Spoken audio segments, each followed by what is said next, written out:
दोस्तों, पति और पत्नी का रिश्ता हमारे सनातन धर्म में बताया है कि 7 जन्मों का ही नहीं बल्कि जन्म जन्मांतर का है। अग्नि को साक्षात मान करके जो फेरे लिए जाते हैं, 7 फेरे लिए जाते हैं और उसके बाद में पति और पत्नी जन्म जन्मांतर तक और 7 जन्म तक बताते हैं, इस रिश्ते में बंध जाते हैं।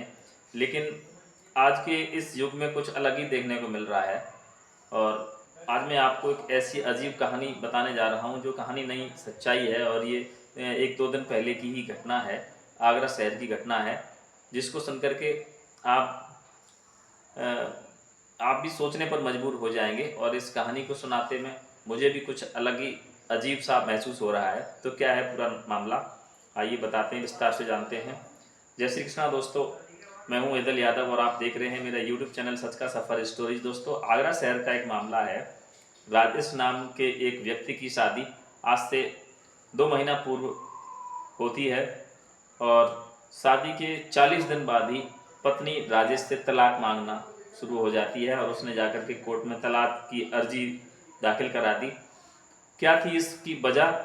तो एक जो वजह सामने आई है निकल करके, इंडिया न्यूज़ की रिपोर्ट के अनुसार जो सुनने में और जो मामला प्रकाश में आया है, तो राजेश की पत्नी शादी के 40 दिन बाद ही उसने कोर्ट में अर्जी दाखिल कर दी तलाक के लिए। और इस तलाक की वजह क्या थी?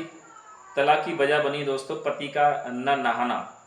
अर्थात उसने जो तलाक में अपनी जो वजह लिखवाई है उसमें हकीकत जो सच्चाई सामने आई है वो सच्चाई ये है कि राजेश नाम का जो व्यक्ति था 1 महीने में ज़्यादा से ज़्यादा 1 या 2 बार ही नहाता था और इसी वजह से उसकी पत्नी ने जो अर्जी दाखिल की है उसमें दहेज एक्ट के साथ साथ एक नहाने की वजह भी बताई है। और उसकी पत्नी कहती थी कि मेरा पति जो है 1 महीने में 1 या 2 बार नहाता था, 8 दिन बाद शरीर पर गंगा जल के छींटे मार लेता था, यानी गंगा जल का हल्का सा छिड़काव कर लेता था और 1-1 महीना तक नहीं नहाता था, जिसकी वजह से उसके शरीर से दुर्गंध बदबू आना शुरू हो जाती है और पत्नी को उसकी ये दुर्गंध बर्दाश्त नहीं होती है। तो उसने जाकर के कोर्ट में अर्जी दाखिल कर दी और जज साहब ने जब राजेश को बुलाया, उससे पूछा तो उसने कहा मैं 40 दिन में 5 से 6 बार नहाया हूँ, 5 से 6 बार नहाया हूँ मैं। तो इस बात को सुनकर के जज साहब ही नहीं बल्कि वहाँ पर जितने भी लोग बैठे हुए थे कोर्ट परिसर में, सबके चेहरे पर एक अलग ही मुस्कान आ जाती है। और मैं भी कहानी सुनाने के समय कुछ अलग ही बात जो आज मैं आपको बता रहा हूँ कि ऐसे भी लोग आज इस दुनिया में हैं कि शादी हो गई और पत्नी तलाक मांग रही है और तलाक की वजह क्या है? मात्र जो है कि पति का ना नहाना बना तलाक की वजह। तो दोस्तों, राजेश जो है 1 महीने में 1 या 2 बार नहा रहा है, तो जाहिर सी बात है बदबू तो आएगी ही। और अपने शरीर को शुद्ध करने के लिए क्या करता है कि वो आज गंगा जल के छींटे अपने ऊपर मार लेता है दोस्तों। तो जैसे ही जज साहब ने वजह जानने की कोशिश की तो उसने कहा सर, अब तक जो भी गलतियां हुई हैं आगे से इस तरीके की गलती नहीं होगी और मैं अपनी स्वच्छता के ऊपर ध्यान दूंगा और मैं कोशिश करूंगा, क्योंकि जब पत्नी ने मुझसे कहा है तो 40 दिन में, पिछले 40 दिन में मैं 6 बार नहाया हूँ।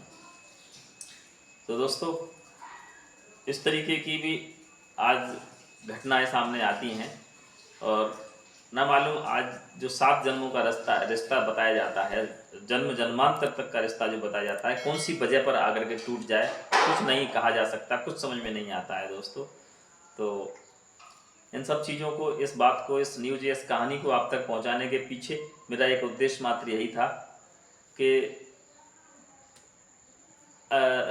हर चीज़ का, पारिवारिक जीवन में हर चीज़ का एक अपना अलग ही नज़रिया होता है। हर चीज़ को अपने अलग नज़रिए से देखना, शरीर को स्वच्छ रखना भी एक वजह बन सकती है तलाक की। तो मेरी आप सभी से गुजारिश है कि आप अपनी रियल लाइफ में, वैवाहिक जीवन में इस तरीके की कोई वजह न बनने दें, स्वच्छ रहें, मस्त रहें। मिलता हूँ एक नई वीडियो के साथ, तब तक देखते रहें मेरा यूट्यूब चैनल सच का सफ़र स्टोरीज। और कहानी अच्छी लगे तो चैनल को सब्सक्राइब और वीडियो को लाइक और शेयर करना ना भूलें। जय श्री कृष्णा, जय श्री राधे।